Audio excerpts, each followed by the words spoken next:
माँ देवी, हे दुर्गे देवी, आप विविध प्रकार गुणों से संयुक्ता हो, देवगणों से आप सृष्टा हो, अद्भुत शक्तियों का आप आधार हो। You stand above all. You are the power of everything. It is your desire, it is your blessing which give blessings, give a lot of things to human beings. ऐसे भी पढ़ने वाले देख लेते हैं कि आपके मंत्रों में भी अद्भुत सिद्धियां हैं। यह भी बतलाई गई है कि पुत्र प्राप्ति के लिए भी सिद्धि है। मैं नहीं कि पुत्री का खिलाफ मैं हूँ, लेकिन पुत्र प्राप्ति का जो मंत्र है, द मंत्र which is sung by the devotees to get a son, it is also, or that is also given in संपूर्ण संपूर्ण पंजिका, संपूर्ण में दिया गया है। संपूर्ण मंत्र जहाँ दिए गए हैं वहाँ है, ये मंत्र हैं, ये देवी की स्तुति में हैं। इसे भक्त सुन सकते हैं, गा सकते हैं। गाने के लिए कोई तिरस्कार नहीं है। गाने से आत्मा का संस्कार होता है, आत्मा में पवित्रता आ जाती है।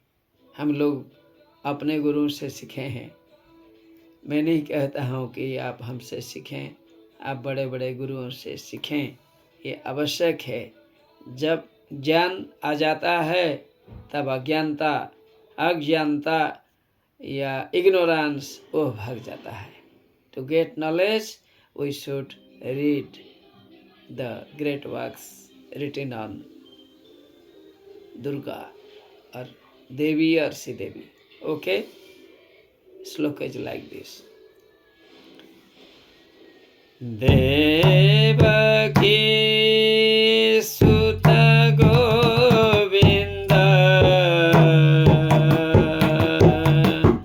वासुदेव जगत्पते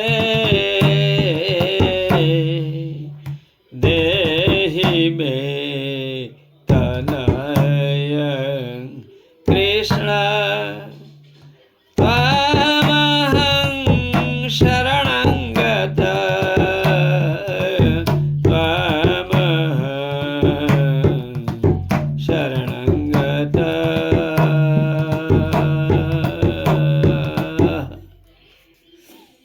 इसमें मैं कहूँ, मेरी तो इतनी साधना नहीं है संपूर्ण मंत्र में। यह किस भाव में विद्वानों के द्वारा, ऋषि मुनियों के द्वारा या देवगणों के द्वारा दिया गया है या निर्देश दिया गया है जो हमें प्राप्त है। लेकिन मैं अर्थ तो इस प्रकार करूँगा। एक संस्कृत के छात्र के नाते, मैं स्कॉलर नहीं कहता हूँ, एक संस्कृत के साधारण छात्र के नाते मैं साधारण अर्थ आपको बता रहा हूँ। देवकी सूत संबोधन में है, हे देवकी सूत, हे देवकी के पुत्र, हे गोविंद, हे इंद्रियों पर संयमन रखने वाले वासुदेव, हे वसुदेव के पुत्र वासुदेव, हे जगतपते, हे जगत के पति। जगत के पति अर्थात जगत जिसके द्वारा बनाया गया है, एवं जो जगत के स्वामी है। समास के दृष्टि से हम अर्थ करेंगे तो जगत के पति, जगतपति षष्ठी तत्पुरुष में हो जाता है। ठीक है, अब जगतपति के अर्थ में समझें। देहि में तनयं कृष्ण, हे कृष्ण, जिनका नाम मैंने नहीं लिया था, जिनका नाम मैंने नहीं लिया था, कृष्ण यहाँ बताया गया है। देहि में तनयं, मुझे आप पुत्र दो। त्वामहं शरणं गतः, मैं आपके शरण में गया हूँ। आप कहेंगे तो श्री दुर्गा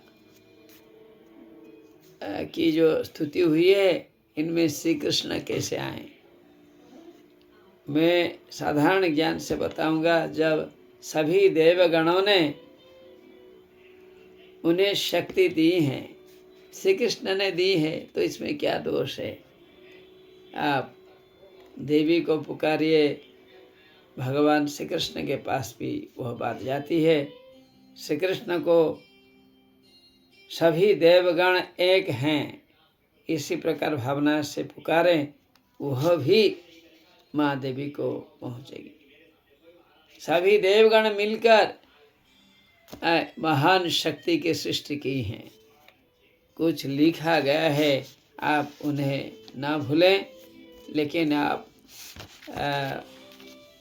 जो संपूर्ण मंत्र में दिया गया है, विशिष्ट श्लोक, खास करके विशिष्ट मंत्र हैं, जो विशिष्ट मंत्र, इसे हम मंत्र कहेंगे क्योंकि मंत्र यहाँ लिखा गया है, देवी मंत्र हैं, तो आप उसे गाएं, आप उसे पढ़ें, अवश्य सिद्धियां प्राप्त होंगी और सौभाग्य भी हमें प्राप्त होंगे। I am just putting this for the more enhancement of knowledge of small children or youngsters. Actually, all will be knowing this. By knowing this, definitely they can pass on such message to their friends, to their parents. Okay, if parents are knowing, they already know, and they can transfer the same concept to children. May God bless you all by the great grace of Mother Durga, who is the citadel of everything, all learnings, all power, and other qualities, which I cannot describe, that is indescribable on my part. Namo Namah.